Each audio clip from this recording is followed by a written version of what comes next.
মৃত ব্যক্তির অঙ্গদানে এবার নজির গড়ল বারাসাতের এক বাসিন্দা। গত 15 ফেব্রুয়ারি অর্থাৎ বৃহস্পতিবার উত্তর 24 পরগনা জেলার বারাসাত জেলা হাসপাতালে ফুসফুস সংক্রমণে মৃত্যু হয় বছর 65 এক ব্যক্তির।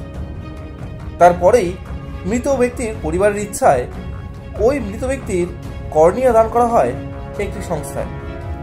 এ বিষয়ে কি বলছেন মৃত ব্যক্তির পরিবার, আসুন সেটা একবার শুনে নেওয়া যাক। আজকে কর্নিয়া দান করেছে,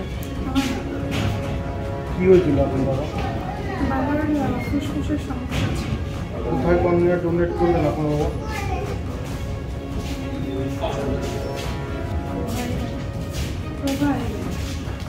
মৃত্যুকালে কত বয়স হয়েছে? 65। আজকে আপনার বাবার তো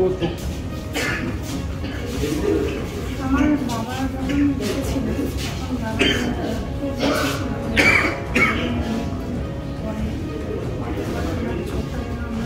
এবং আমার পরিবারের সকলেরই মতামত সহমত ছিল।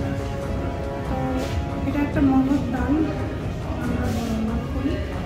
আর আগামী দিনে যেন আমাদের এই কার্যকলাপ দেখে মানুষ